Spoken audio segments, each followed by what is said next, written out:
Hello everyone, my name is Julie, and I'd like to share my story with you. My mother-in-law, Kelly, wasn't always the vain and shallow woman she is today. This transformation in her personality happened later in life, or at least that's what my husband, James, believes. Growing up, James and Kelly lived a modest life. They didn't have much, but they made do with what they had. When James was just 5 years old, his father passed away, leaving Kelly to take on the role of the family's breadwinner. She worked hard to provide for them, and they led a simple yet content life until James graduated from college and landed a great job. James is an extraordinary man, kind, intelligent, and humble. He earned a full scholarship to medical school and went on to become a doctor. Despite all his success, James has never let it get to his head. However, things began to change for Kelly as she started seeking a more luxurious lifestyle. I should mention that I don't have a job, and there are personal reasons for that, which I'll discuss later. But just because I'm not employed doesn't mean I'm poor or dependent on others. Unfortunately, when Kelly and I first met, she misjudged me. Perhaps it was the way I dressed or carried myself, but something about me seemed to rub her the wrong way. On our first meeting, Kelly turned to James and said, "Is this the girl you've been talking about? She's so plain and average. Why would you choose someone like her? Does she even have a job?" My name is Julie, and yes, I don't have a job, but that doesn't define my worth. Kelly, however, quickly labeled me as a gold digger and a parasite, assuming I was only with James for his money. She made harsh and unfounded judgments about my character. James stood by me and defended me, but the argument with Kelly quickly escalated, forcing us to leave. On the drive home, James apologized for his mother's behavior, admitting that she had crossed a line. He tried to comfort me, saying his mom wasn't the same person she used to be and asking me not to take her words to heart. Despite his reassurance, I couldn't shake the feeling that being around Kelly would be difficult. After all, she's the only parent James has left. I decided to step back and give Kelly some space. Cutting her off completely isn't an option, especially since we don't have much extended family. But I knew that finding a way to coexist with her would be a challenge I had to face. "I won't force you to be friends with her," James said, "but can you at least try to be civil when you're around her?" "I can be respectful towards your mom, James, but I doubt she'll do the same for me," I replied, feeling a mix of frustration and concern. "Don't worry, Julie," he reassured me. "I'll make sure she doesn't cross the line. If things get out of hand, we can talk about reducing contact. I love my mom, but I love you too, and I won't let her harass you for no reason." Despite James's assurances, I still felt uneasy about my relationship with Kelly. Even though James promised to stand up for me, I couldn't shake the feeling that things wouldn't be so simple. James and I got married 2 years after we started dating. Due to financial constraints, we opted for a small court wedding. At the time, James was sending a significant amount of money to Kelly every month, claiming it was for emergencies. Even after our marriage, he continued to send her money, which strained our finances. I didn't object because I believed he had the right to support his mom, but it wasn't long before Kelly became a real problem in our lives. She often spoke ill of me, gossiping with her friends and spreading rumors that I was a gold digger. At first, I tried to ignore it, but as the rumors began to affect my reputation, it became harder to brush off. Despite James's efforts to defend me, Kelly never treated me kindly. She seemed convinced that I wasn't good enough for her son. Then, one day, James came to me with surprising news. "My mom wants to invite you to a small party she's hosting," he said. I was immediately skeptical. "Why would she invite me when she clearly dislikes me?" I asked, not hiding my doubts. James explained, "She promised me she's trying to improve and wants you to be there." I know it seems odd, especially with her recent financial struggles, but she assured me she managed somehow. Despite my concerns, I agreed to attend the party. James was hopeful that his mom was making an effort, and I wanted to keep an open mind. I truly wanted us to mend our relationship and maybe even become friends, though I had serious doubts about whether Kelly would ever see me as more than an obstacle in her son's life. The next day, Kelly texted me, and I'd assumed it was to formally invite me to the party. However, her message took an unexpected turn. She started by talking about the party, which she planned to host at a 5-star hotel that everyone had been raving about.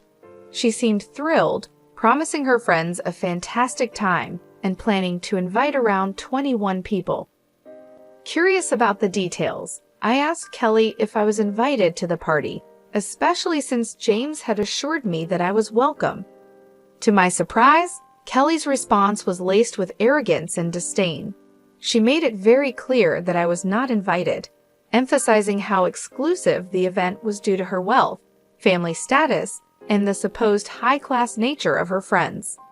I was shocked and confused. James had genuinely believed that Kelly intended to invite me, and now I was faced with this unexpected coldness. When I mentioned my assumption that I was invited, Kelly responded with condescending remarks, implying that I wouldn't understand the complexities of planning such an event. Despite feeling hurt, I decided to maintain my dignity.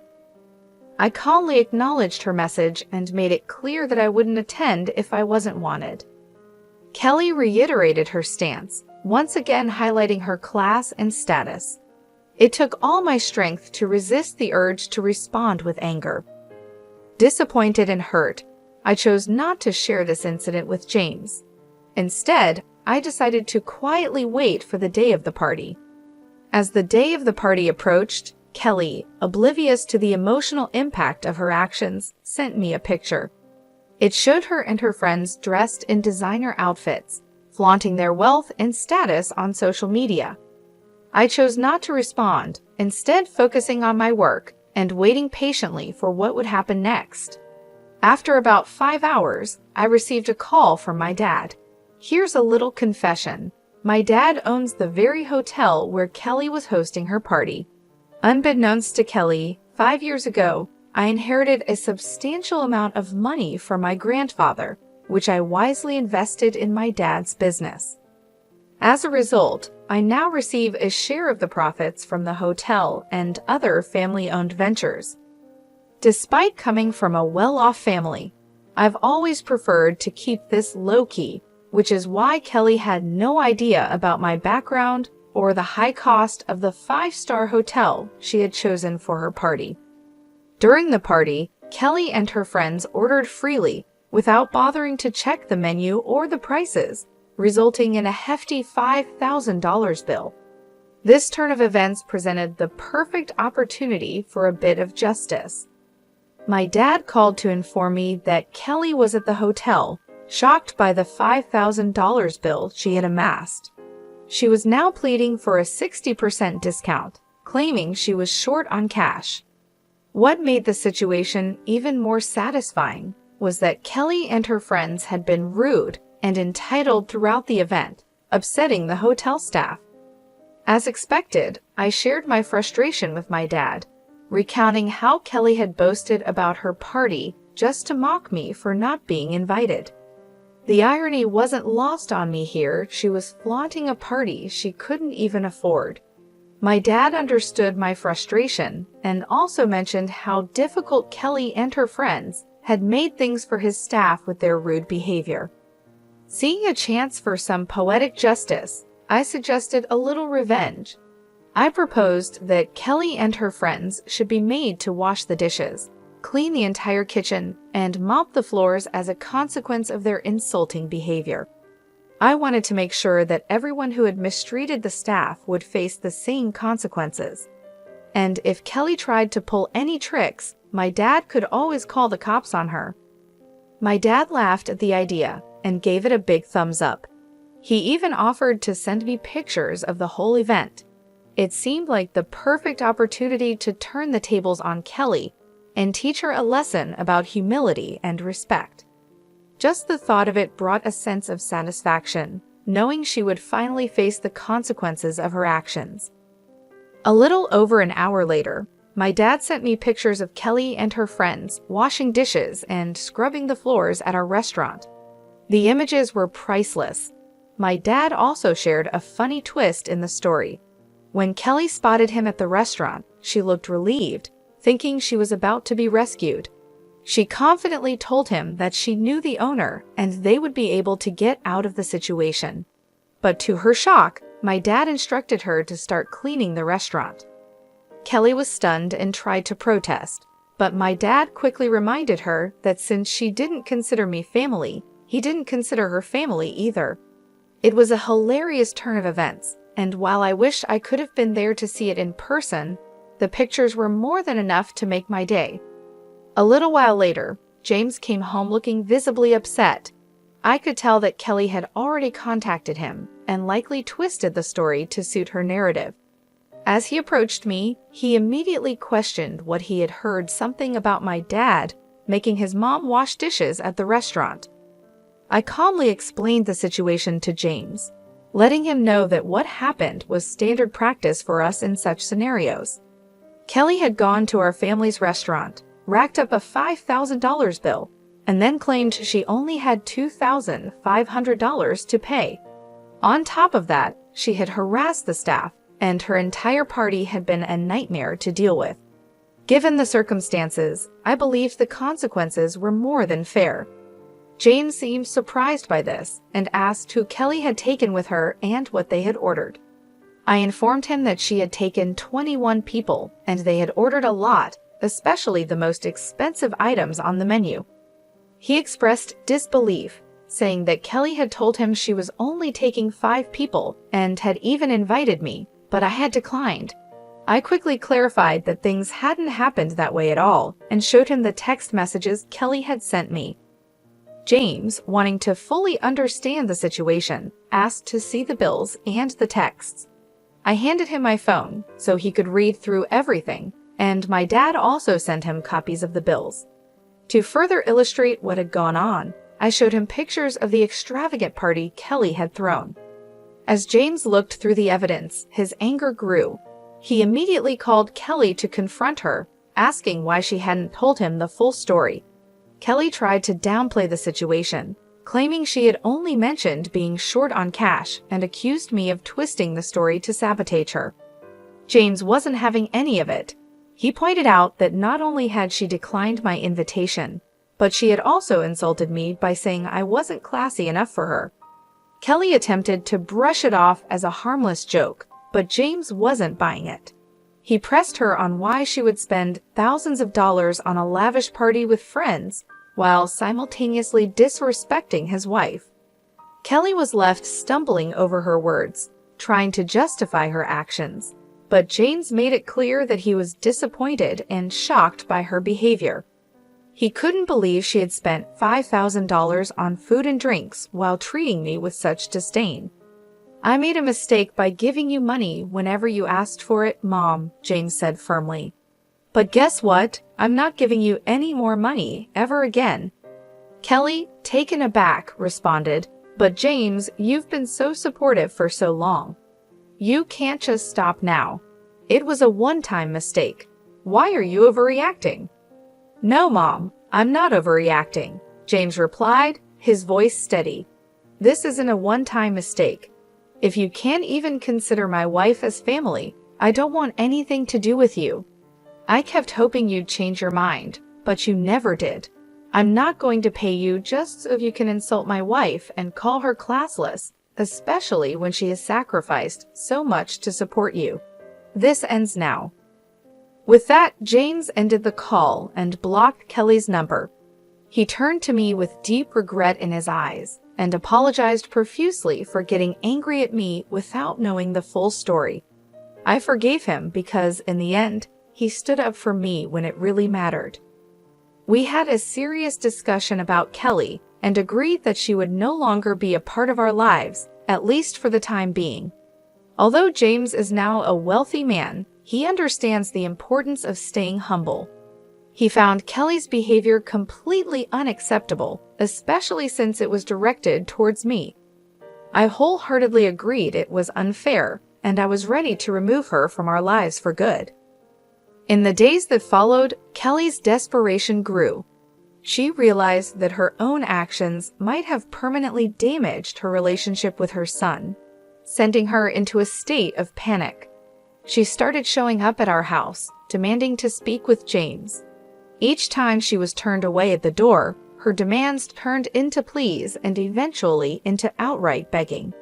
Despite having a job, Kelly's income wasn't enough to support the high-end lifestyle she had become accustomed to over the years. Now, with James cutting her off financially, she found herself struggling. Meanwhile, instead of continuing to support Kelly, James chose to invest some of his funds into my dad's business, helping him open new hotels and restaurants in the neighborhood. Kelly was left to face the consequences of her actions, realizing too late that her behavior had cost her more than just money, it had cost her the relationship with her son. We do have plans to expand our hotel business into bigger cities, but we'll have to take things one step at a time and see what the future holds. There's a lot to consider when making such a big move, and we want to make sure everything is done right. Since James stopped sending money to Kelly, her life has taken a significant turn. She was used to living a much more comfortable and extravagant lifestyle, but now things have changed dramatically for her. Without the financial support from James, Kelly found it increasingly difficult to maintain her rented condo. The bills started piling up, and she quickly realized that her own income wasn't enough to cover the high costs she was used to. After struggling to make ends meet, she finally decided to end her lease and move into a much smaller one-bedroom apartment. Now, after paying all her bills, she barely has any money left for anything extra. The luxuries she once took for granted are no longer within her reach. We know all of this because Kelly makes sure to keep us informed through emails, of course. She still tries to downplay her past behavior, acting as though we're the ones overreacting and that she's done nothing wrong. But the reality is clear. Her actions have led to this situation, and as a result, she'll be out of our lives for the foreseeable future. Just a month ago, I discovered that I'm pregnant, and James and I couldn't be happier. This news has brought so much joy into our lives, and we're completely focused on preparing for the arrival of our little one. We've been busy planning every detail, from setting up the nursery to making sure we have everything we need for when the baby comes. It's an exciting and busy time, but we wouldn't have it any other way. Honestly, I'm relieved that our child won't be exposed to the kind of negativity and shallowness that Kelly represents. As we prepare to welcome our baby into the world, I'm determined to protect our child from any harmful influences, especially from someone who has shown such little regard for others. If the time ever comes when Kelly tries to be a part of our child's life, I'll make sure she doesn't have the opportunity to fill our child's head with any nonsense or negativity. For now, we're focusing on being the best parents we can be and ensuring that our child is born into a loving and supportive environment. We're hoping for a healthy, happy baby, and we're grateful for all the blessings we've received. As we embark on this new chapter in our lives, we kindly ask for your well wishes and support as we prepare to welcome our little one into the world.